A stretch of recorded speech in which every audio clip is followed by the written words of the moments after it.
ओम शन्नो मित्रः संवरुणः शन्नो भवत्वर्यमा शन्न इंद्रो बृहस्पति शन्नो विष्णुरुक्रमः।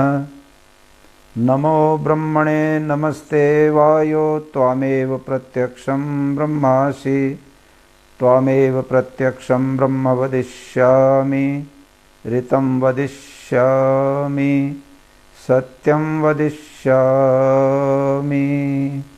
तन्मामवतु तद्वक्तारमवतु अवतु मामवतु वक्तारम्।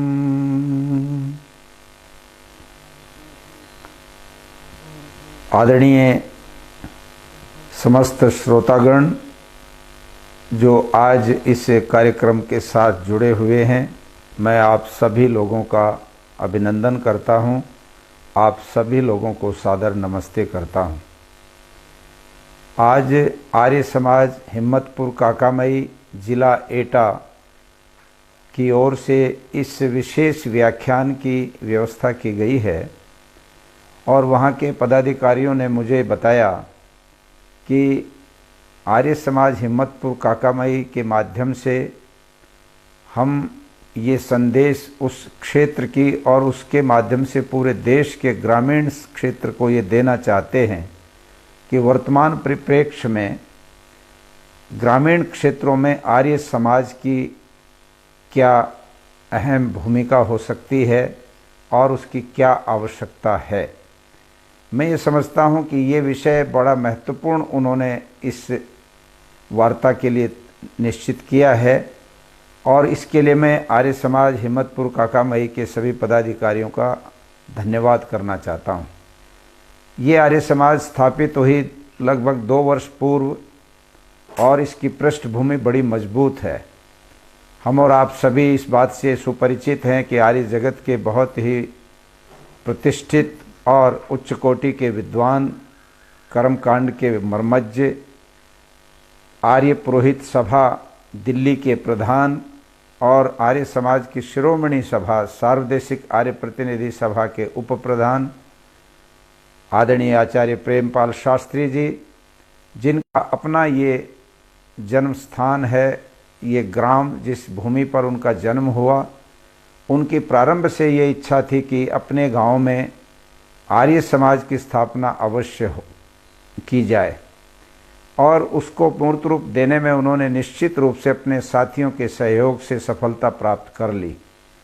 वहाँ पर गांव के जो प्रधान हैं श्री प्रदीप जी, जो हमारे साथी श्री ज्ञानवीर आर्य जी के भ्राता हैं, उन्होंने ज़मीन उपलब्ध कराई और आर्य समाज की बहुत ही सुंदर तरीके से वहाँ पर स्थापना हुई। उसमें बहुत शानदार यज्ञशाला बनी और उस यज्ञशाला को आर्य समाज के बहुत बड़े दानवीर आदरणीय महाशय धर्मपाल जी, जो MDH के मालिक हैं, उन्होंने भी अपना विशेष आर्थिक सहयोग देकर उस यज्ञशाला को बनाने में अपना योगदान दिया, अपनी भूमिका निभाई। मैं स्वयं इस आर्य समाज की स्थापना के समय वहाँ पर उपस्थित हुआ था और उस समय वहाँ गांव के लोगों में उत्साह जो देखने को मिला, मुझे बहुत अच्छा लगा कि गांव में आर्य समाज के प्रति कितना आकर्षण और कितना लगाव लोगों में है। इस आर्य समाज ने 2 वर्ष में ही अपने कार्यक्रमों की श्रृंखला इतनी तेजी से बढ़ाई कि हर विशेष कार्यक्रम, हर विशेष दिन के ऊपर कोई न कोई अच्छा कार्यक्रम इस आर्य समाज की तरफ से होता रहा। अभी 21 जून को जब पूरे विश्व में योग दिवस मनाया गया, उस समय आर्य समाज हिम्मतपुर काकामई के प्रांगण में भी वहाँ की आर्य समाज की ओर से एक बहुत सुंदर योग का कार्यक्रम आयोजित किया गया, जिसमें गांव के नवयुवकों ने, महिलाओं ने और सब लोगों ने भाग लिया और योग के प्रति लोगों को जागरूक किया, उनके प्रति एक प्रकार से उनकी इच्छा उत्पन्न की और उनमें योग के प्रति श्रद्धा उत्पन्न की। इस तरह से ये आर्य समाज बहुत अच्छा कार्य वहाँ पर कर रही है। मैं इसी प्रसंग में यह भी कहना चाहता हूँ कि आदरणीय प्रेमपाल शास्त्री जी की प्रेरणा से इस क्षेत्र में एटा जिले के गांव में और भी हमारे कई वैदिक विद्वानों ने, साथियों ने ये मन बनाया है कि वे अपने अपने गांव में आर्य समाज की स्थापना करेंगे। यद्यपि वे सभी साथी एटा में या अपने गांव में नहीं रहते, वे कोई दिल्ली में रहते हैं, कोई बॉम्बे में रहते हैं, कहीं सर्विस करते हैं, कहीं आर्य समाज में पौरोहित्य का कार्य करते हैं या और विभिन्न क्षेत्रों में काम करते हैं, किंतु उनके हृदय में भी ये इच्छा उत्पन्न हुई है आदरणीय श्री प्रेमपाल शास्त्री जी की प्रेरणा से कि हम भी अपने गांव में आर्य समाज की स्थापना करके अपने गांव के लोगों को आर्य समाज के विचारों से अवगत कराएंगे और उनके जीवन के अंदर जो धर्म के नाम पर पाखंड और अंधविश्वास है, जो और बहुत सारी कुरीतियाँ उनके जीवन में आ जाती हैं, उनको दूर करने का हम काम करेंगे। हम अपनी नई पीढ़ी को सदाचारी और सच्चरित्र बनाने के लिए वहाँ पर विशेष कार्यक्रम अपने अपने गांव के आर्य समाजों में चलाया करेंगे। ऐसा विचार कई साथियों ने किया है। आर्य पुरोहित सभा के बहुत ही योग्य और यशस्वी महामंत्री और बड़े प्रसिद्ध व्याख्याता और कथावाचक आदरणीय आचार्य गवेंद्र शास्त्री जी, जिनका गांव है नंगला सिलोनी, उसी एटा जिले में, उन्होंने घोषणा की है और संकल्प किया है कि वे भी अपने गांव में आर्य समाज की स्थापना बहुत शीघ्र करेंगे। इसी क्रम में हमारे नौजवान युवा विद्वान डॉक्टर देवेश प्रकाश जी, जो गुरुकुल गौतम नगर के स्नातक हैं,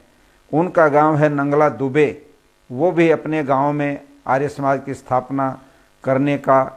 एक प्रकार से संकल्प कर चुके हैं और उन्होंने उस आर्य समाज के लिए प्रयत्न प्रारंभ कर दिए हैं। इसी प्रकार से पुठिया गांव के अंदर, जो एटा दिल्ली रोड के ऊपर ही है, उसके एक बहुत ही उदीयमान नौजवान श्री सत्यभान आर्य, उन्होंने संकल्प किया है कि वे अपने गांव में पुठिया में आर्य समाज की स्थापना करेंगे। हमारे आदरणीय श्री वीरपाल शास्त्री जी, जो आर्य समाज मुलुंड मुंबई में बहुत लंबे समय से पुरोहित के रूप में काम करते हैं, और उनके छोटे भाई श्री संतोष शास्त्री जी, जो दिल्ली में आर्य समाज जे कॉलोनी के धर्माचार्य हैं और दिल्ली के सरकारी विद्यालय में सर्विस भी करते हैं, इन्होंने भी निश्चय किया है कि इनका गांव है कंचनगढ़ी। अपने कंचनगढ़ी गांव में ये भी आर्य समाज की स्थापना करने का संकल्प कर चुके हैं। इसी प्रकार से अजानपुर गांव के नौजवान अंकित आर्य ने भी निश्चय किया है कि वे भी अपने गांव में आर्य समाज की स्थापना करेंगे। मैं ये कहना चाहता हूं कि हिम्मतपुर काकामई आर्य समाज जो है वो एक प्रकार से प्रेरणा का स्रोत इस क्षेत्र में आर्य समाजों का बना है, किंतु इससे भी पहले मैं आपको स्मरण कराना चाहूँगा कि गुरुकुल एटा, अर्श गुरुकुल एटा पूरे विश्व में बहुत प्रसिद्ध गुरुकुलों में से एक है, जहाँ से बहुत सारे विद्वान निकले जिन्होंने देश विदेश में तहलका मचाया। आज भी चाहे मुंबई नगर हो, चाहे दिल्ली नगर हो, चाहे और बड़े बड़े महानगर हों, वहाँ पर यदि आपको आर्य समाजों में पुरोहित मिलेंगे तो आपको उनका परिचय जब आप लेंगे तो पता लगेगा कि वे गुरुकुल एटा के स्नातक हैं। बहुत जगह ऐसे स्कूल और कॉलेज हैं जहाँ पर गुरुकुल एटा के स्नातक पढ़ाने का काम करते हैं, और जैसे आचार्य वागीश शास्त्री जैसे उदीयमान विद्वान देश विदेश में जिनकी ख्याति है, ये सभी लोग गुरुकुल एटा से निकले हुए लोग हैं। और गुरुकुल एटा का इस समय प्रबंध देख रहे हैं हमारे उस इलाके के बड़े जाने माने विद्वान और बहुत ही सुलझे हुए समाज सेवी श्री देवराज शास्त्री जी। देवराज शास्त्री जी भी आदरणीय प्रेमपाल शास्त्री जी के साथ इस अभियान में खड़े हुए हैं कि हमारे इस जिले में हम कितने ही गांवों में आर्य समाजों की स्थापना करेंगे ताकि इस इलाके में आर्य समाज का प्रभाव बढ़े और हमारी युवा पीढ़ी को सही मार्गदर्शन मिले। हमारे गांव के रहने वाले किसानों को, मजदूरों को, महिलाओं को महर्षि दयानंद की विचारधारा की जानकारी प्राप्त हो और वो धर्म के नाम पर चल रहे अंधविश्वास और पाखंड से बच सकें। इस प्रकार का ये एक बहुत ही सुंदर अभियान एटा जिले के हमारे इन विद्वानों ने प्रारंभ किया। आदरणीय प्रेमपाल शास्त्री जी की प्रेरणा से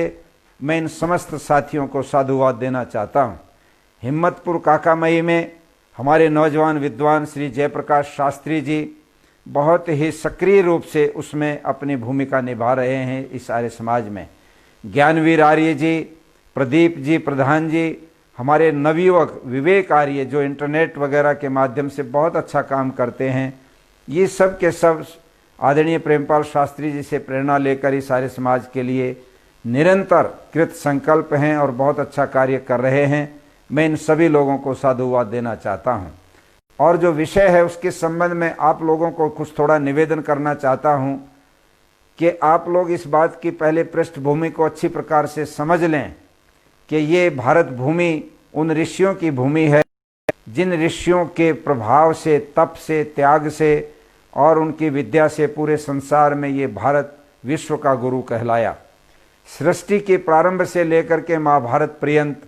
जब हम इतिहास को देखते हैं तो हमें मालूम पड़ता है कि पूरे विश्व में आर्यों का चक्रवर्ती साम्राज्य स्थापित था और पूरे विश्व के लोगों के अंदर वैदिक मान्यताओं का बोलबाला था, वैदिक मान्यताएं ही थी। आज जो मत और संप्रदाय हम देखते हैं, ये मत और संप्रदाय कहीं भी किसी भी रूप में विद्यमान नहीं थे, बल्कि केवल और केवल मात्र सत्य सनातन वैदिक धर्म और चारों वेदों का और परमपिता परमात्मा की वाणी का ही एक प्रकार से समस्त लोगों के अंदर प्रचलन और प्रभाव था। किंतु महाभारत के बाद हमारे इस संस्कृति का, इस वैदिक ज्ञान का लोप होना शुरू हुआ, प्रमाद आ गया, लोगों में बुराइयां आने लगी और पतन की तरफ ये भारत भूमि और पूरा विश्व जाने लगा और फिर अन्य मत संप्रदायों का आविर्भाव हुआ। सबसे पहले इस दुनिया में पारसी मत आता है, उसके बाद यहूदी, फिर उसके बाद बौद्ध, जैन, उसके पश्चात ईसाई मत आया और सबसे बाद में फिर इस्लाम मत आया और बहुत बाद 500 वर्ष पहले सिख मत भी आ गया। और आज तो बहुत सारे छोटे छोटे ऐसे संप्रदाय, ऐसे समुदाय लोगों ने बना लिए कि कोई भी व्यक्ति आगे आता है और अपने आप को भगवान का एक प्रकार से अवतार बना करके प्रस्तुत करता है, लोगों को इकट्ठा करता है, उनके भूल भुलैया में लोग आते हैं और नए नए भगवान और नए नए एक प्रकार से देवता, नए नए जो है वो लोगों के गॉड फादर पैदा होने लगे और ये पूरा का पूरा वैदिक जो वांग्मय था, वैदिक जो सिद्धांत थे, वो सारे के सारे शिथिल होते चले गए। सन 1824 में इस भारत की भूमि पर एक महापुरुष, एक महामानव, एक महान ऋषि जो एक छोटे से बालक के रूप में गुजरात के टंकारा गांव में उत्पन्न हुआ, जिसका जन्म हुआ, बाद में चल कर के वो छोटा बच्चा जिसका बचपन का नाम मूल शंकर था, जो बाद में दयानंद बना और महर्षि दयानंद से, स्वामी दयानंद से महर्षि दयानंद कहलाया। उस महर्षि दयानंद ने आकर के पहली बार महाभारत के बाद पुनः वेदों को स्थापित करने का एक उद्घोषणा करके एक बहुत बड़ा मानवोपकारिक कार्य किया। स्वामी दयानंद जी जिस समय इस समाज के अंदर कार्य क्षेत्र में उतरे, उस समय उन्होंने देखा कि चाहे कोई धार्मिक क्षेत्र था, चाहे कोई सामाजिक क्षेत्र था, चाहे कोई और क्षेत्र था, सभी जगहों पर अवैदिक मान्यताओं का बोलबाला था। धर्म के क्षेत्र में भगवान की पाषाण की मूर्तियां बना करके लोग उनमें भगवान मान करके उनकी पूजा करते थे और अनेक प्रकार के तंत्र मंत्र, अनेक प्रकार के झाड़ फूंक, अनेक प्रकार के फलित ज्योतिष, गंडा ताबीज और पाखंड की क्रियाएं इस समाज के अंदर पूरी तरह से छाई हुई थी। अनपढ़ लोग, धर्मपरायण लोगों को अपने जाल में फंसाकर उनको जादू टोने के माध्यम से, उनको झाड़ फूंक के माध्यम से और उनको किसी न किसी अपने ज्योतिष और राशि फल के माध्यम से बहकाकर अपने पेट के लिए उनसे पैसा ऐंठते थे और ये भारत की जनता धर्म के क्षेत्र में लुटती थी, अंधविश्वास में डूबती चली गई। इसी प्रकार से भारत गुलाम था और अंग्रेज यहाँ के आर्थिक जो साधन थे, संसाधन थे, उनको यहाँ के लोगों से सस्ते भाव में ले करके अपने देश में ले जाता था और वहाँ से महंगी चीज़ें यहाँ ला करके बेचता था। स्वामी दयानंद ने देखा कि ये देश गुलाम भी है और गुलाम के साथ साथ से आर्थिक शोषण का भयंकर रूप से शिकार हो रहा है। ये देश धर्म के क्षेत्र में लुट रहा है, पाखंड और अंधविश्वास का बोलबाला है। लोगों को किस प्रकार से बहका करके धर्म के नाम पर आडंबर करने वाले लोग, पाखंड फैलाने वाले लोग, पुरानी रूढ़ियों में लोगों को बांध करके उनको पागल बनाने वाले लोग अपने जो है सारे जाल को फैलाते जा रहे हैं। वहीं पर उन्होंने देखा कि स्त्रियों की बड़ी दयनीय अवस्था थी। हमारे समाज की आधी आबादी महिलाओं की होती है, और वो महिलाओं में भी जब हम ये देखते हैं कि महिला ही इस संसार के अंदर सृष्टि को आगे बढ़ाने वाली होती है, इस सृष्टि को एक आगे ले जाने वाली होती है, इसकी सृष्टा होती है, उस स्त्री का जो स्वरूप ऋषि दयानंद ने देखा तो उनको बड़ा आश्चर्य हुआ। यही धर्म के जो बड़े बड़े ठेकेदार थे, इन्होंने उन स्त्रियों को पढ़ने से रोका और घोषणा कर दी कि शास्त्रों में लिखा है कि स्त्रियां पढ़ नहीं सकती। स्त्री शूद्रो नाधीयताम, स्त्री को और शूद्र को पढ़ने का अधिकार नहीं होता। ये शास्त्रों के वचन बता करके लोगों ने इनको कहा कि स्त्रियां पढ़े नहीं। इसी के साथ साथ पढ़ना तो दूर, उनको छोटी उम्र की शादियां उनकी करना, और अगर उनका पति मर जाता तो फिर दोबारा शादी करने का उनको अधिकार नहीं था, बल्कि पति के साथ ही जीवित उनको कुछ ना कुछ नशे की चीज़ें पिला करके जला दिया जाता था। और उसके कारण से सती प्रथा की एक भयंकर एक बुराई इस समाज के अंदर फैली। इस तरह से न विधवा विवाह का अधिकार था,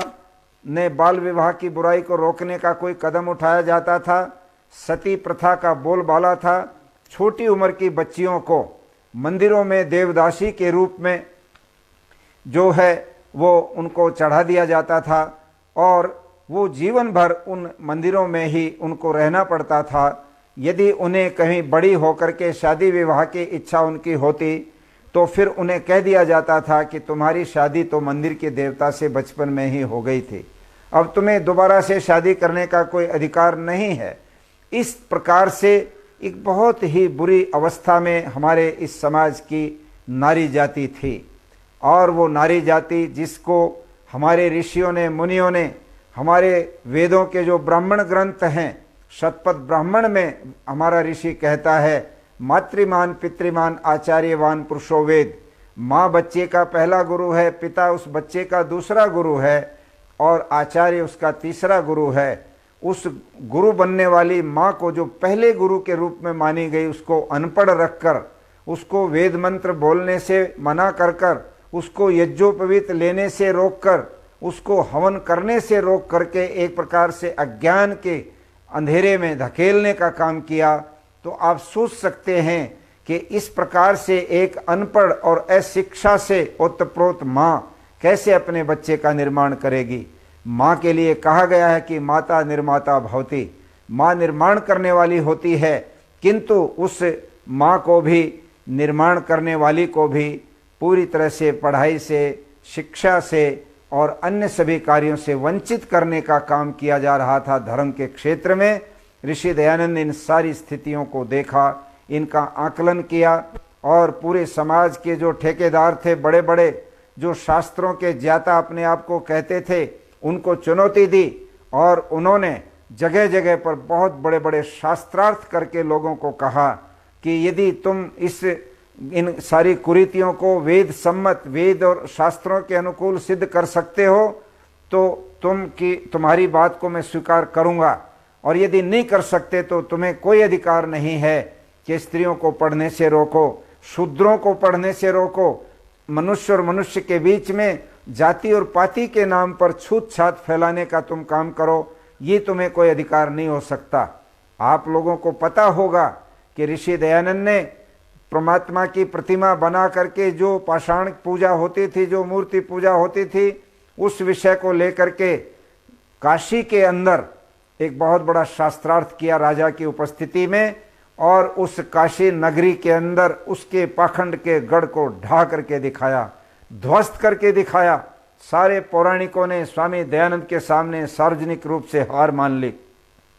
और उनके पैरों में गिर करके प्रार्थना की, भगवान हमें भी इस धरती के ऊपर रह लेने दो, आपकी विद्वत्ता के सामने हम कहीं टिक नहीं सकते, ठहर नहीं सकते, इसलिए हम आपसे क्षमा मांगते हैं कि हम लोग गलतफहमी में थे, हमें नहीं मालूम था कि आपकी इतनी ऊंची विद्या है, उसके सामने हमको आना नहीं चाहिए था। मैं ये कहना चाहता हूँ कि ऋषि दयानंद ने इन सारी स्थितियों को देख करके आर्य समाज की स्थापना की थी,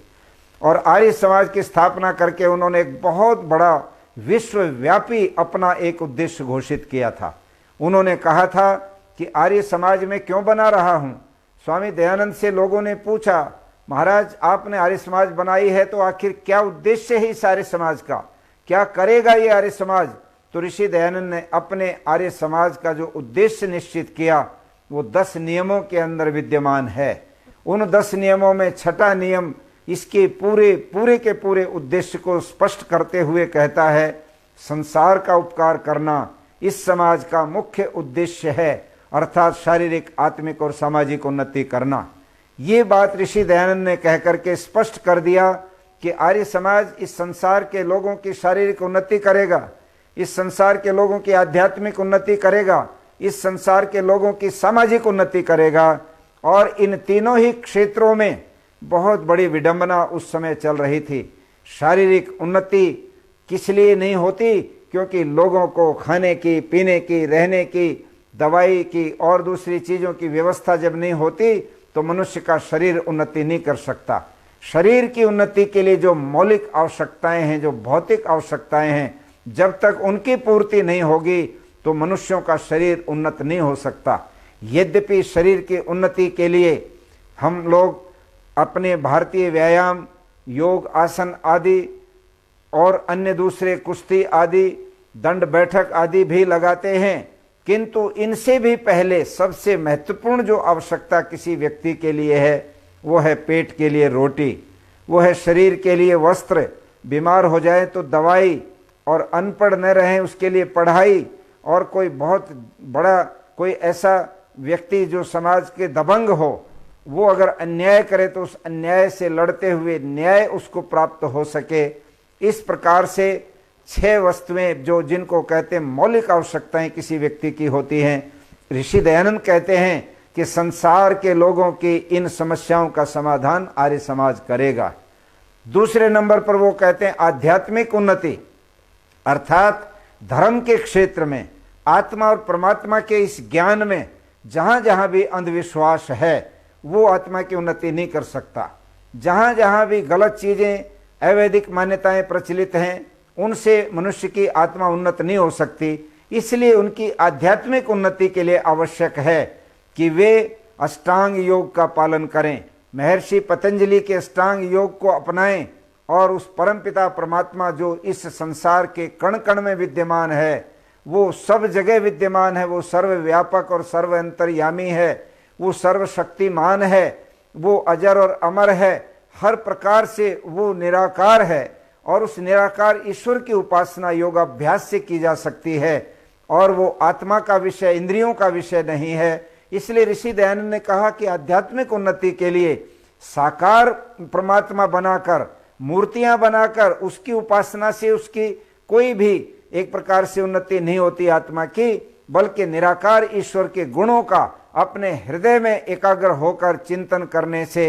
हम उस ईश्वर की उपासना सही मायने में, उसकी पूजा सही मायने में कर सकते हैं। वे गुण जो उस परमपिता परमात्मा के पास हैं वो हमारे जीवन में भी धीरे धीरे कुछ अंशों में उतर सकते हैं। हम भी न्यायकारी बन सकते हैं, हम भी सत्यवादी बन सकते हैं, हम भी परोपकारी बन सकते हैं, हम भी संसार के प्रत्येक प्राणी में अपने जैसी आत्मा का अनुभव कर सकते हैं। ये बातें जिस समय हमारे अंदर आ जाती हैं तो एक प्रकार से हम ईश्वर का सम्मान करते हैं, उसकी पूजा करते हैं और उसके गुणों को अपने जीवन में धारण करते हैं। ये आध्यात्मिक उन्नति का तरीका ऋषि दयानंद ने बताया। और तीसरी बात उन्होंने कही शारीरिक उन्नति।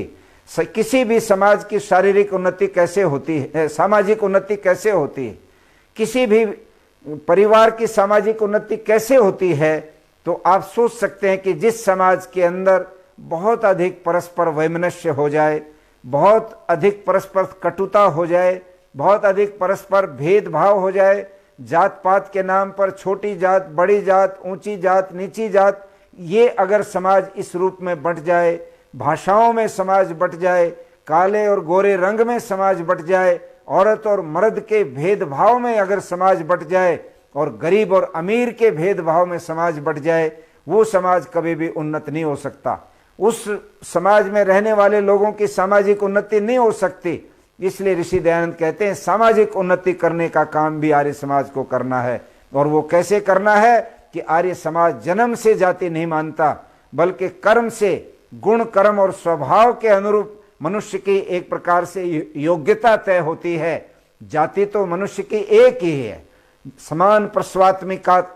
जाति, जो एक प्रकार से समान जो है जिनका प्रसव होता है वो एक जाति कहलाती है। इसलिए मनुष्य मात्र एक जाति है, किंतु उसके अंदर जो उसके कार्यों का विभाजन है, उसकी योग्यता का जो अंतर है, उसके आधार पर वर्ण व्यवस्था एक प्रकार से हमारे ऋषियों ने तय की कि पूरे समाज को 4 भागों में बांटकर अगर हम लेके चलते हैं तो वो समाज हमेशा ऊंचा उठता है, वो समाज आपस के सहयोग से आगे बढ़ता है। छोटे और बड़े के बीच में इसलिए भेदभाव नहीं होगा कि ये छोटा कम पढ़ा है और ये ज्यादा पढ़ा है। सबको खाने पीने की, रहने सहने की, पढ़ाई लिखाई करने की बराबर सुविधाएं और अवसर मिलेंगे। ये उस व्यक्ति के ऊपर निर्भर करता है कि वो कितनी अपनी उन्नति कर पाता है, किंतु समाज में हर व्यक्ति को बराबर का सम्मान मिलेगा। चाहे कोई किसी भी जगह जिसका जन्म हुआ हो, वो स्त्री हो या पुरुष हो, वो समाज के अंदर कोई अनपढ़ हो या पढ़ा लिखा हो, सबका सम्मान होना चाहिए। ऐसी स्थिति जहां होती है वो समाज उन्नत होता है, और ये काम आर्य समाज को करना है। बंधुओं, मैं ये कहना चाहता हूं कि आर्य समाज की स्थापना महर्षि दयानंद ने पूरे समाज में आमूलचूल परिवर्तन के लिए की थी, और उन्होंने जहां जहां भी अंधविश्वास और पाखंड था वहां पर बहुत मजबूती से चोट की। उन्होंने जहां अंग्रेजों के खिलाफ राष्ट्रीय आंदोलन में अपनी ऐतिहासिक भूमिका निभाई और उसके अंदर क्रांतिकारियों को प्रेरित करके उन्हें आज़ादी के आंदोलन में आगे बढ़ करके काम करने के लिए तैयार किया।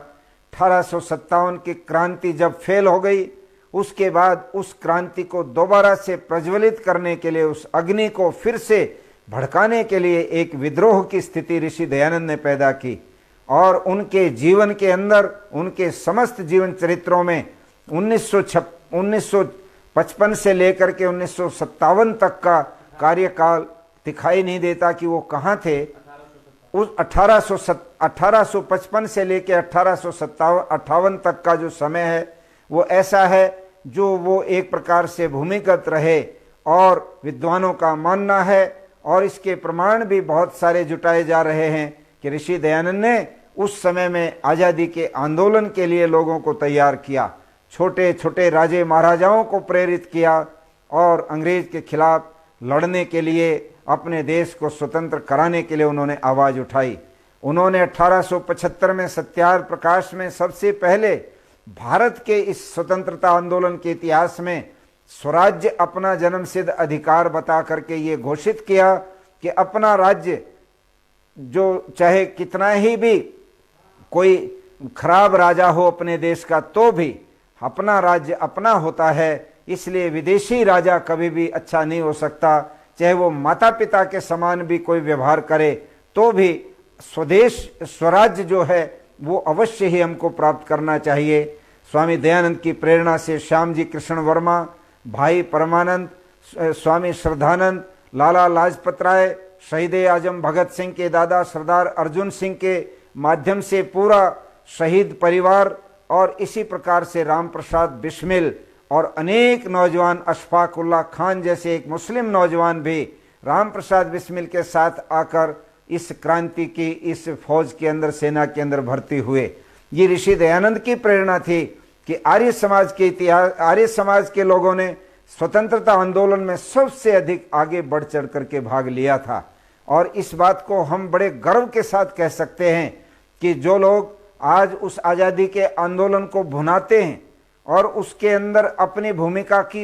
एक प्रकार से नकली बातें जोड़ जोड़ करके इतिहास को बदलना चाहते हैं, उनको मैं कहना चाहता हूं कि इतिहास इस बात का गवाह है उस समय का कि आर्य समाज के लोगों ने सबसे अधिक भूमिका इस आंदोलन में निभाई थी, जिसको उस समय के कांग्रेस के अध्यक्ष डॉक्टर पट्टाभी सीतारमैया ने भी स्वीकार करते हुए कहीं इस बात का जिक्र किया है कि आर्य समाज के लोगों ने सर्वाधिक इसमें भाग लेकर जेलों में वो गए और बहुत बड़ी बड़ी एक प्रकार से बलिदान उन्होंने दिए, फांसियां उन्होंने खाई, यातनाएं उन्होंने सही। इस तरह से ऋषि दयानंद ने जहां एक तरफ आजादी का आंदोलन चलाया, वहां पर सामाजिक कुरीतियों के खिलाफ भी जगह जगह पर बहुत बड़े बड़े एक प्रकार से कार्यक्रम आयोजित किए। उन्होंने 1867 में सबसे पहले हरिद्वार के कुंभ के मेले में जाकर के पाखंड खंडनी पताका फहराई थी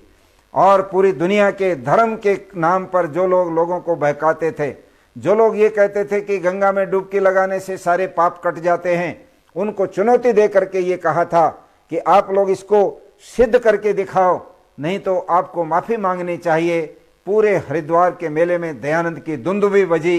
और सारे पाखंडी मैदान छोड़ करके भाग खड़े हुए। कोई उनसे शास्त्रार्थ करने के लिए आगे आ नहीं सका। ऋषि दयानंद जी का व्यक्तित्व इतना तेजस्वी था कि उन्होंने जहां भी अपना झंडा गाड़ दिया वहीं पर उनकी विजय होती चली गई। दयानंद सबसे पहले मनुष्य थे, इंसान थे धरती पर, जिन्होंने कन्या भ्रूण हत्या और स्त्रियों के ऊपर होने वाले उत्पीड़न का विरोध किया था। पूना में जिस समय ऋषि दयानंद के प्रवचन हुए और वहां पर गोविंद रानाडे जो उनको ले गए अपने व्याख्यान देने के लिए, वहां पर ऋषि दयानंद ने अपने व्याख्यान में कन्या भ्रूण हत्या को एक ब्रह्म हत्या का नाम दिया और उन्होंने कहा, भारत के लोगों बताओ तुम कितने ब्रह्म हत्या के दोषी हो, तुम कितनी महिलाओं को छोटी उम्र में शादी करके उनको सती होने के लिए और उनको धकेलते हो, उनको विधवा रख करके उनके पूरे जीवन को बर्बाद करते हो। तुम्हें ये सोचना चाहिए कि महिला जाति उसका कितना आज अपमान हो रहा है। ये स्वामी दयानंद थे जिन्होंने सबसे पहले महिलाओं की आवाज उठाई, जिन्होंने प्रेरित किया बड़े बड़े लोगों को कि महिलाओं की शिक्षा के जो है विद्यालय खोले जाएं और उनकी प्रेरणा से सबसे पहला कन्या महाविद्यालय जालंधर के अंदर खुला, जो स्वामी श्रद्धानंद जी के माध्यम से खुला और उसके बाद तो इस क्षेत्र में बाढ़ आ गई। स्वामी दयानंद जी ने इसी प्रकार से और बहुत सारे मुद्दों के ऊपर उन्होंने एक इतनी क्रांतिकारी बात सत्यार प्रकाश में कही है कि समाज को अगर ऊंचा उठाना है तो शिक्षा के क्षेत्र में समानता लानी होगी। शिक्षा में आमूलचूल परिवर्तन करने की जरूरत है पूरी तरह से, और उसमें 3 बातें वो कहते हैं। शिक्षा अनिवार्य होनी चाहिए, वो कहते हैं चाहे कोई ये राजनियम और जाति नियम होना चाहिए कि प्रत्येक बालक विद्यालय में जाए। दूसरी बात वो कहते हैं शिक्षा समान होनी चाहिए,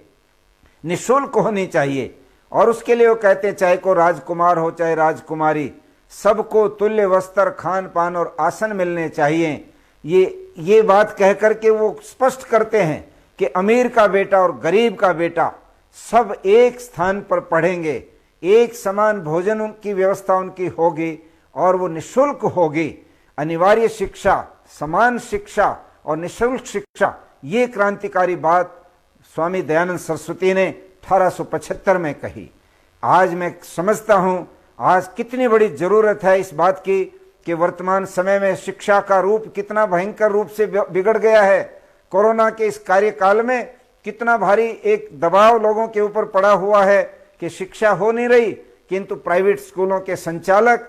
लाखों लाखों रुपया दाखिले के नाम पर और 4-4 महीने जब तक स्कूल नहीं चले तो भी कहते हैं कि हमें फीस दो और बहुत बड़ी बड़ी फीसें मांगते हैं। ये सारी की सारी समस्या का समाधान दयानंद सरस्वती की उस विचारधारा के अंदर समाहित है। साथियों, मैं इस बात को लंबा न बढ़ाते हुए महर्षि दयानंद की चर्चा मैंने यहाँ पर इसलिए की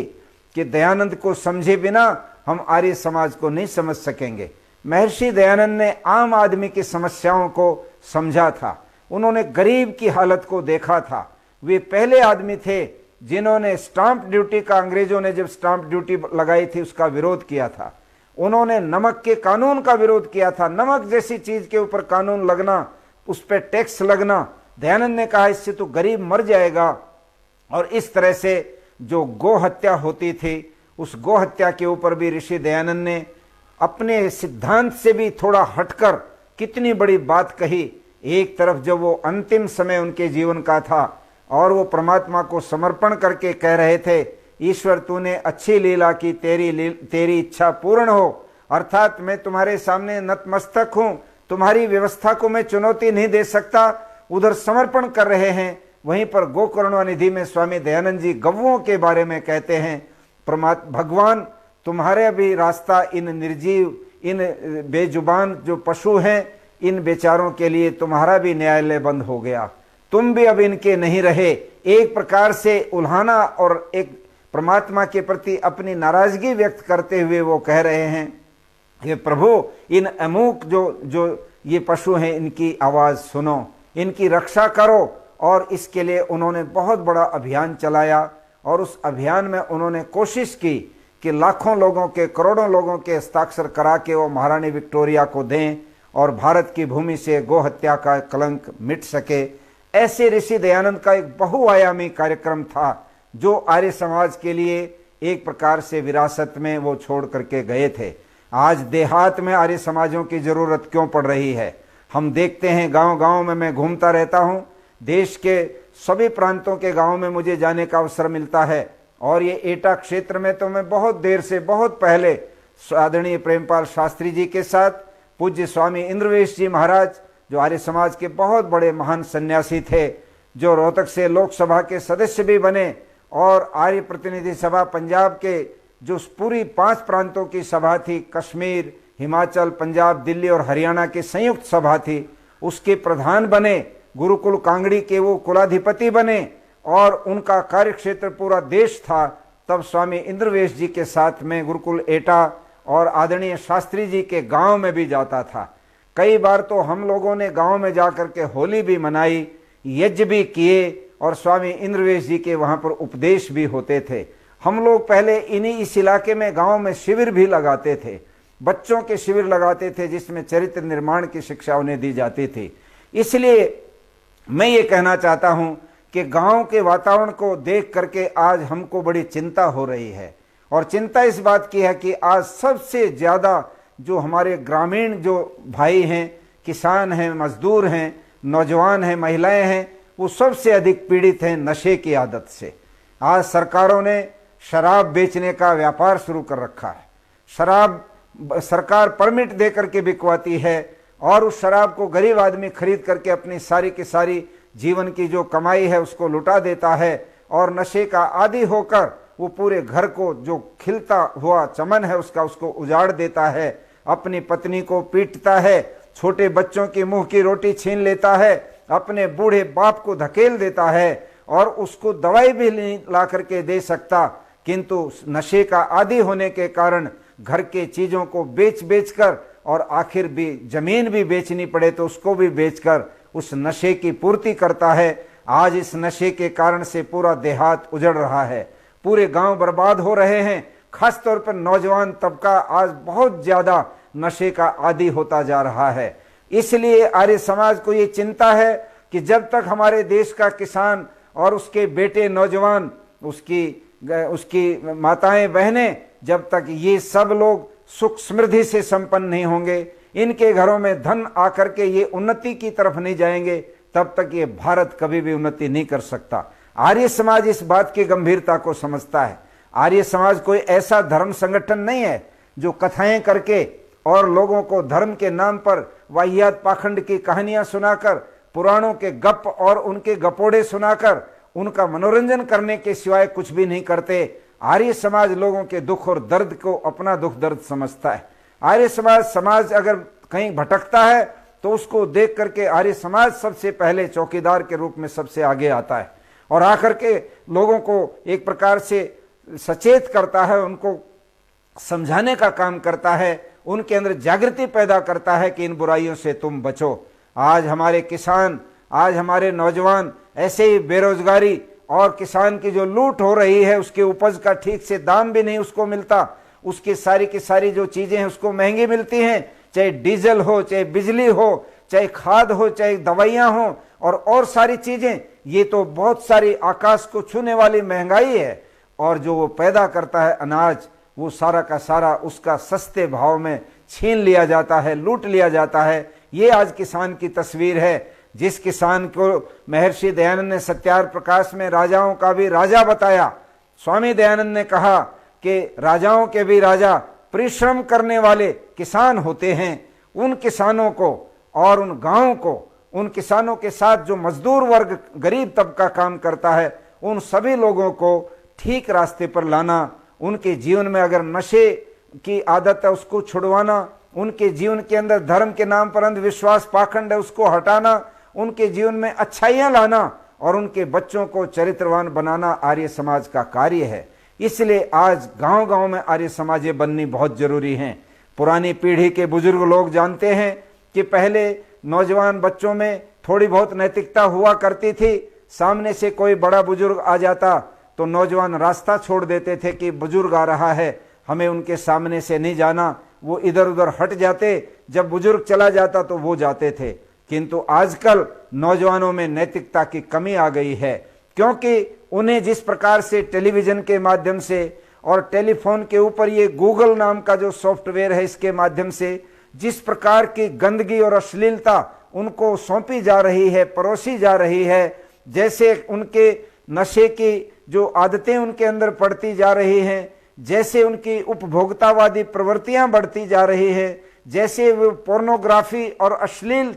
चीजें देख देख करके अपने जीवन को भटकाव की तरफ ले जा रहे हैं, उससे उन माता पिताओं और बड़े बुजुर्गों के प्रति उनके मन में जो एक सम्मान का भाव होता था वो कम होता जा रहा है। इसलिए जरूरी है कि गांव में यदि आर्य समाज बनेगा तो उस गांव के नौजवान सुबह शाम आर्य समाज में आएंगे, वहां पर व्यायाम करेंगे, वहां पर संध्या करेंगे, वहां पर यज्ञ करेंगे, बैठ करके वहां पर कुछ बुराइयों के खिलाफ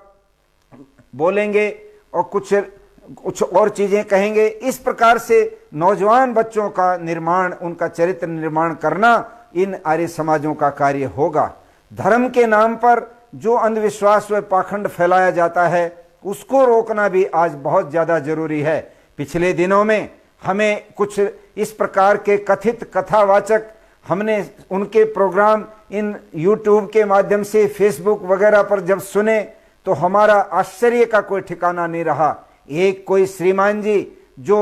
अयोध्या के अंदर कथा वाचन करते हैं, राघवाचार्य नाम के व्यक्ति, और एक बहुत पुराने इस बात के लिए प्रसिद्ध कि महिलाओं को वेद पढ़ने का अधिकार नहीं होता, महिलाओं को मंत्र बोलने का अधिकार नहीं होता, महिलाओं को हवन करना और यज्ञोपवीत लेने का अधिकार नहीं होता, इस बात को कहने वाले पुरी के शंकराचार्य निश्चलानंद सरस्वती, इन दोनों महानुभावों ने अभी पिछले दिनों इन चैनल के ऊपर, फेसबुक के ऊपर ये घोषणा कर डाली कि महिलाओं को गायत्री मंत्र नहीं बोलना चाहिए। महिलाओं को इसलिए गायत्री मंत्र नहीं बोलना चाहिए क्योंकि वे यज्ञोपवीत नहीं ले सकती, और बिना यज्ञोपवीत लिए गायत्री मंत्र जो बोलेगा उसको पाप लगेगा। इस प्रकार की बात कह करके फिर निश्चलानंद जी ने तो और एक कदम आगे बढ़ के कह दिया कि महिलाओं को तो वेद पढ़ने का ही अधिकार नहीं है। आज मैं पूछना चाहता हूं, ये कथावाचक कौन से शास्त्रों की बात करते हैं? ये एक भी वेद का मंत्र दिखाएं जिस वेद के मंत्र में ये लिखा हो कि महिलाओं को वेद पढ़ने का अधिकार नहीं है, गायत्री मंत्र बोलने का अधिकार नहीं है। मैं इनकी घोर निंदा करता हूं ऐसे कथावाचकों की जो इस प्रकार से पूरी नारी जाति का अपमान करते हैं सरेआम सार्वजनिक रूप से। मैं तो सरकार से ये मांग करता हूं कि सरकार को आगे बढ़ करके ऐसे कथावाचक जो महिलाओं के बारे में इतनी गलत बात, इतनी अवैज्ञानिक बात कि उनको बिल्कुल गायत्री मंत्र बोलने और उनको वेद पढ़ने, उनको कर्मकांड आदि की क्रियाओं में भाग लेने से रोकने की बात करते और शास्त्र का प्रमाण देते हैं, ऐसे लोगों के ऊपर पाबंदी लगनी चाहिए कि वो ऐसा सार्वजनिक रूप से नहीं कह सकते। मैं धन्यवाद और बधाई दूंगा आर्य समाज के सबसे अधिक प्रतिष्ठित YouTube चैनल मिशन आर्यावर्त को और उसके जो निदेशक हैं आचार्य दीक्षेंद्र जी को। उन्होंने तुरंत ही जैसे राघवाचार्य निश्चलानंद की ये घोषणाएं आई, उन्होंने एकदम इस चीज को उठाया और उठा करके पूरे देश के अंदर इस बात को चलाया कि लोग इसका विरोध करें, महिलाएं आगे आएं। तो बहुत सारी हमारी विदुषी बहनों ने इन सारे कथित इन कथावाचकों को जब चुनौतियां दी तो इनकी बोलती बंद हो गई। हमारी पाणिनि कन्या महाविद्यालय बनारस की जो आचार्य हैं, हमारी आदरणीय बहन नंदिता शास्त्री जी जो बहुत अच्छी सुलझी विदुषी हैं, उन्होंने खुल करके शास्त्रार्थ की इन्हें चुनौती दे डाली। उन्होंने अपनी सारी जो ब्रह्मचारिणियां थी उनको सामूहिक रूप से गायत्री मंत्र बुलवाकर ये सिद्ध किया कि आपके अंदर हिम्मत है तो इनको आप रोकने की अपने करके दिखाओ, और तुम कहते हो कि ये पाप लगेगा इनको, तो तुम बताओ वो कौन सा ऐसा पाप है जो इनको लगे। ये तो पवित्र वाणी बोल रही हैं, इनका जीवन तो पवित्र हो रहा है। हमारी आर्य जगत की बहुत ही प्रसिद्ध उपदेशिका भजनों के माध्यम से जिनकी सारे देश के अंदर एक बहुत बड़ी ख्याति है और बहुत अच्छा जिनका स्वाध्याय और सिद्धांत की जानकारी है, आदरणीय बहन अंजलि आर्या, उन्होंने भी एक प्रकार से घोषित रूप से ये कहा कि इन श्रीमान जो कथा करने वाले लोग हैं, जो गायत्री मंत्र महिलाओं को बोलने से रोकते हैं, उनको मैं चुनौती देती हूँ, शास्त्रार्थ करने को मैं तैयार हूँ। हमारी आचार्य सूर्या देवी चतुर्वेदा जो कन्या गुरुकुल शिवगंज की आचार्य हैं, बहुत ही प्रतिष्ठित विदुषी हैं, उन्होंने भी उनकी दूसरी जो सहयोगी बहन थी, उन्होंने उनकी ओर से घोषित किया कि हम शास्त्रार्थ के लिए तैयार हैं। नजीबाबाद कन्या गुरुकुल की आचार्य डॉक्टर प्रियंवदा वेद भारती ने भी अपने गुरुकुल की ब्रह्मचारिणियों के साथ मिलकर इसको चुनौती दी। हमारे वैदिक विद्वान डॉक्टर ब्रह्मदेव वेदालंकार जो दिल्ली में है, उन्होंने भी घोषणा की कि मैं तैयार हूं इस पर शास्त्रार्थ करने के लिए। ऐसे पाखंडियों का जब तक हम विरोध नहीं करेंगे तब तक महिला जाति का सम्मान नहीं हो सकता है। मैं ये कहना चाहता हूं कि इन लोगों ने इस तरह की चीजें कहकर के एक प्रकार से सीमाएं लांघ दी। इससे भी आगे जो बहुत महत्वपूर्ण बात है वो मैं ये यहाँ पर विशेष रूप से इसलिए कहना चाहता हूं, और खास तौर पर हिम्मतपुर काकामई आर्य समाज के इस विशेष कार्यक्रम के माध्यम से, कि आर्य समाज अपने महापुरुषों को बहुत अधिक सम्मान देता है, किंतु कुछ इस प्रकार के कथावाचक जो भागवत के नाम की कथाएं करते हैं, जो योगी राज कृष्ण जी महाराज के नाम की कथाएं करते हैं, जो और किसी दूसरे नाम की कथाएं करते हैं, वो लोग अपनी मर्यादाएं भूल जाते हैं उस समय जब वे इन महापुरुषों के बारे में अपनी वाणी से कुछ का कुछ बोलते हैं। पिछले दिनों में इस देश के अंदर पहले जिन्होंने मानस की कथा करने के नाम पर जो ख्याति अर्जित की, मुरारी बापू, गुजरात में बापू जो है वो स्वामी को कहते हैं। सफेद वस्त्रों में काला अंग वस्त्र कंधे पर डालकर एक व्यक्ति अपने आप को बापू कहता है, और जिस समय उसने योगेश्वर कृष्ण के बारे में इतनी ज्यादा एक प्रकार से एक अलग हट करके आलोचना कर डाली जो असहनीय एक प्रकार से प्रत्येक व्यक्ति के लिए है। योगेश्वर कृष्ण जैसा महान पुरुष जिनके बारे में युग पुरुष महर्षि दयानंद सरस्वती ने सत्यार प्रकाश में कहा है कि योगेश्वर कृष्ण का जीवन आप्त पुरुषों जैसा जीवन था। और आप्त पुरुष का मतलब होता है वो व्यक्ति जो एक प्रकार से जिनके जीवन में कोई कमी नहीं होती, जो ऋषियों से भी ऊपर की कोटि के व्यक्ति होते हैं, उनके जीवन में स्वामी जी आगे कहते हैं योगेश्वर कृष्ण के जीवन पर उंगली रखने की जगह नहीं कि उनमें कोई जीवन में दोष दिखाई देता हो। एक तरफ इतना ऊंचा चरित्र, इतना ऊंचा व्यक्तित्व, इतने ऊंचे योगीराज जिनको हम भगवान का अवतार कह करके सारा समाज उनको सम्मान देता है, और दूसरी तरफ एक व्यक्ति कहता है वो कृष्ण जो दुनिया के अंदर धर्म की स्थापना करने की घोषणा करता था, वो अपने ही भाई बंधुओं में वो स्थापना नहीं कर सका, इसलिए वो पूरी तरह से फेल हुआ। मैं मुरारी बापू से कहना चाहता हूं, आप कितने सफल हो गए हैं, आप अपना जरा थोड़ा लेखा जोखा दे दीजिएगा। ये बहुत ही गलत आदत इन कथावाचकों की हो गई है,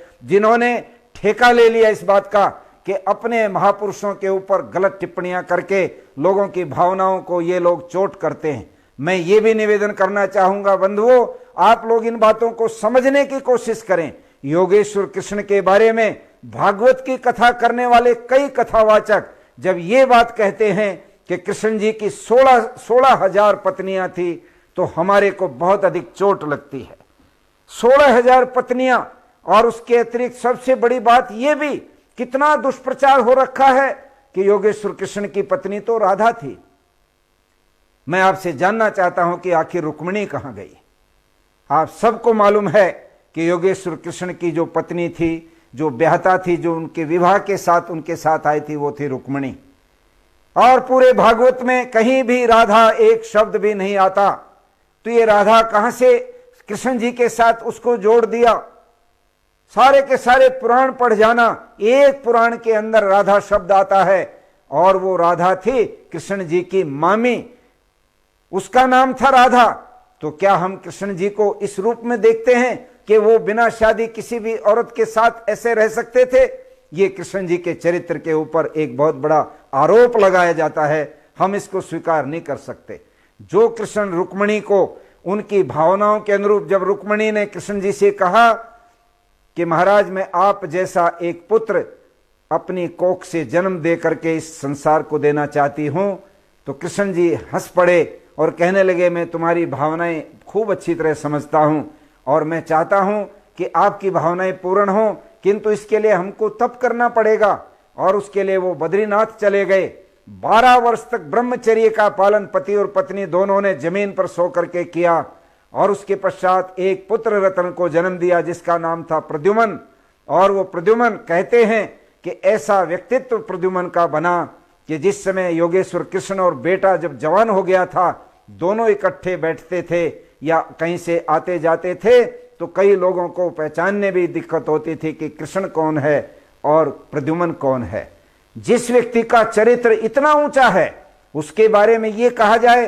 कि वो चूड़ी बेचने के लिए मनियार का भेष बनाकर आ जाता था, छदम भेष बना लेता था और महिलाओं में चला जाता था और उनके हाथ पकड़ करके चूड़ियां पहनाता था। ये डूब मरने की बात है। इतने बड़े महापुरुष के बारे में ऐसी बातें कहना, उनके लिए यह कहना कि गांव में जब महिलाएं स्नान करती थी गांव के तालाब के अंदर, उस समय कृष्ण उनके कपड़े छिपा देता था और जब वो कपड़े मांगती थी तो ये कहता कि नहीं, तुम पहले बाहर निकलो और तब मैं तुम्हें कपड़े दूंगा। अर्थात वो नग्न अवस्था में जब स्नान कर रही हैं उनको बाहर निकालने के लिए कृष्ण इसलिए कहता कि वो उनको नग्न देखना चाहता था। इनको शर्म आनी चाहिए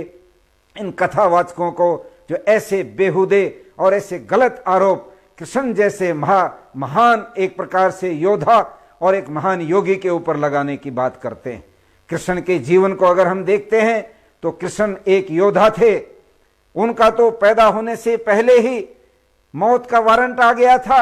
उनके मामा कंस ने आदेश दे दिया था कि मेरे बहन के पेट से जो लड़का पैदा होगा वो मेरा शत्रु पैदा होगा, उसका पैदा होते उसको समाप्त कर दिया जाए। परमात्मा की कृपा से वो लड़का, वो बच्चा जेल में पैदा होकर के भी बच के बाहर निकल गया और बाहर उसका लालन पालन किया गया यशोदा के द्वारा। और जब वो बड़ा हो गया और कंस को पता लग गया कि मेरा दुश्मन तो धरती के ऊपर जीवित है, तब उस कंस ने उसको मारने की योजना बनाई और उसको कहलवाया कि तुम कुश्ती में बड़ी रुचि रखते हो, तुम्हारा भाई बलराम भी, दाऊ भी बड़ी कुश्ती करता है, तुम दोनों आओ और चारुण और मुष्टिक नाम के बड़े माने हुए पहलवान हैं, उनके साथ कुश्ती करके दिखाओ। इन्होंने सोचा कि ये मौका है इस समय और इस मौके का लाभ लेना चाहिए, क्योंकि योगेश्वर कृष्ण तो योगी थे। उन्होंने अपने भाई बलराम को कहा, बलराम तुम्हारे जिम्मे जो पहलवान आएगा उसको केवल धरती नहीं चटानी, केवल उसको एक प्रकार से हराना मात्र नहीं है, बल्कि उसको एक तरह से उसको जीवन से समाप्त करना, उसको मौत के घाट उतारना है। इसलिए जब ये बात कह कुश्ती हुई तो चारुण जो पहलवान था, पहले बलराम ने कुश्ती लड़ी और चारुण को उसने मार डाला। और जब मुष्टिक की कुश्ती का वक्त आया तो कंस जो से ही वो मरा हुआ पहलवान की सूचना उसको मिली तो वो उठ करके भागने लगा और कृष्ण जी ने उसको गर्दन से पकड़ लिया और उसी भरी सभा के अंदर इतने बड़े लोगों के बीच में जो कुश्ती देखने के लिए जनता इकट्ठी हो रखी थी, कंस को मौत के घाट उतार कर कृष्ण ने एक अन्याय को समाप्त किया। कृष्ण जीवन भर अन्याय से लड़े।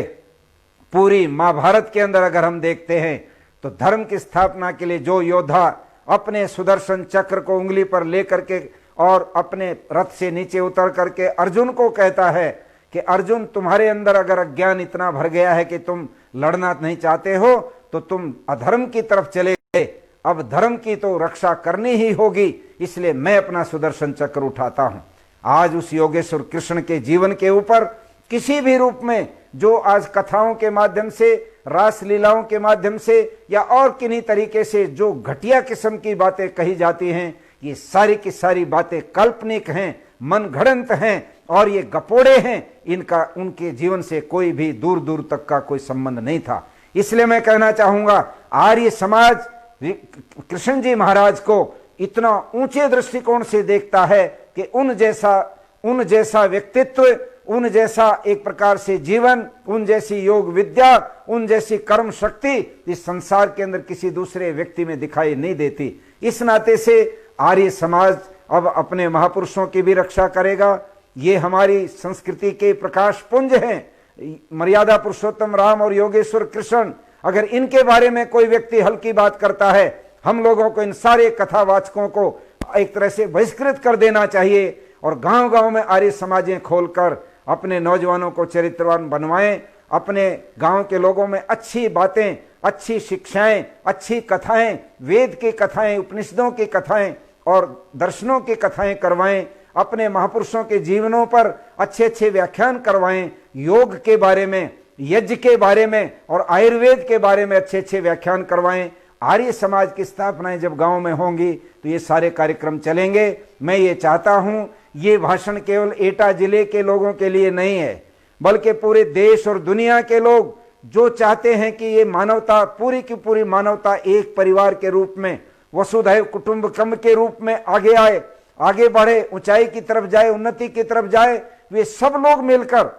आओ आर्य समाज के इस वैश्विक कार्यक्रम को अपनाएं, वेद के ज्ञान को अपनाएं, जो मानव का ज्ञान नहीं है बल्कि परमात्मा का दिया ज्ञान है। और आर्य समाज उसी वेद ज्ञान को ही प्रामाणिक मानता है, मनुष्यकृत ज्ञान को प्रामाणिक नहीं मानता। जो चीज वेद के अनुसार है, जो मान्यताएं वेद के अनुसार हैं, वो किसी भी मत संप्रदाय में हो, वो किसी भी जगह हो, उनको सबको हम मानते। किंतु जो अवैदिक मान्यताएं हैं वो सारी की सारी हटें और एक बढ़िया समाज बने। उसको कहते हैं श्रेष्ठ समाज, उसको कहते हैं आर्य समाज, उसको कहते हैं नोबल सोसाइटी। दुनिया की विभिन्न भाषाओं में उसके नाम हो सकते हैं, किंतु आर्य समाज को गांव गांव में पहुंचाना आज की बहुत बड़ी आवश्यकता है। और हम सब लोग, हमारे जितने विद्वान हैं, हमारे जितने पुरोहित हैं, हमारे जितने भजनोपदेशक हैं, हमारे जितने कार्यकर्ता हैं, सब लोग ये तय कर लें कि अपने अपने गांव में आर्य समाज बनाएंगे। और आर्य समाजों का मतलब केवल 11 आदमियों की कमेटी से मेरा मतलब नहीं है। वहां पर कोई ना कोई छोटा सा ऐसा सत्संग भवन बनाएंगे जिसमें बैठ करके सब लोग मिल करके सत्संग करें, चर्चाएं करें, और वहां पर एक छोटी सी यज्ञशाला जिसमें यज्ञ करें और उस यज्ञ के माध्यम से पूरे गांव का वातावरण सुंदर हो, पर्यावरण शुद्ध हो, बच्चे चरित्रवान बने, घरों में यज्ञ होने लगे, माताओं बहनों का सम्मान हो, बड़े बुजुर्गों का सम्मान हो, हमारी पुरानी परंपराएं पुनः घर घर के अंदर लौट आए। ये सारी की सारी लाने के लिए आर्य समाज को गांव गांव में स्थापित करना आवश्यक है। और इसलिए आज सार्वदेशिक आर्य प्रतिनिधि सभा, जो आर्य समाज की शिरोमणि संस्था है, उसकी तरफ से मैंने पूरी दुनिया के आर्य समाजों को और सारी आर्य प्रतिनिधि सभाओं को अपील रूप में ये निवेदन किया है कि आओ इस कोरोना के दौर में भी हम लोग शांत न बैठें, बल्कि अपने कार्यों को किसी न किसी रूप में, चाहे वो जूम ऐप के माध्यम से, चाहे यूट्यूब के माध्यम से, चाहे फेसबुक के माध्यम से, चाहे व्हाट्सएप के माध्यम से जारी रखें और हजारों हजारों नए लोगों तक भी इस विचार को पहुंचाएं। जो कार्य आप अपने क्षेत्र में करते हैं उसको अपने क्षेत्र के अखबार में जरूर दें, वहां के किसी चैनल जो चलता है उसमें जरूर दें, और ताकि आर्य समाज को लोग जाने कि आर्य समाज सच्चा प्रहरी है, सच्चा चौकीदार है, सच्चा सेवक है इस समाज का और मानव मात्र का। इन शब्दों के साथ आप सब लोग इससे जुड़े रहे। आपने विचार सुने, यदि कोई बात मेरी किन्हीं के बारे में आपको ठीक न लगी हो तो उसको आप छोड़ दीजिएगा, उसका मुझे खेद रहेगा। यदि इस बातें सब ठीक हैं तो इनको आप अपनाइए और आर्य समाजों के गांव गांव में स्थापना करने का मन बना लीजिए। एटा जिला आपको इसके लिए विशेष प्रेरणा दे रहा है और हिम्मतपुर काकामई आर्य समाज ने ये विषय रख करके वास्तव में बहुत ही अच्छा कार्य किया। इससे हजारों हजारों गांवों में और भी प्रेरणाएं मिलेंगी और आर्य समाजें बनेंगी। आदरणीय प्रेमपाल शास्त्री जी को, जो बहुत पुराने हमारे बहुत विशेष साथी विद्वान हैं, मेरा उनका तो लगभग 45-48 साल पुराना संबंध है। आर्य समाज शक्तिनगर में हम इकट्ठे रहते रहे वर्षों वर्षों, और आज भी बहुत ही आत्मीयता उनकी मुझे प्राप्त रहती है। और अन्य सभी जो साथी इस कार्यक्रम में रहे उन सब को भी धन्यवाद और साधुवाद देते हुए मैं अपनी वाणी को विराम देता हूँ। ओम शम। ठीक हो गया।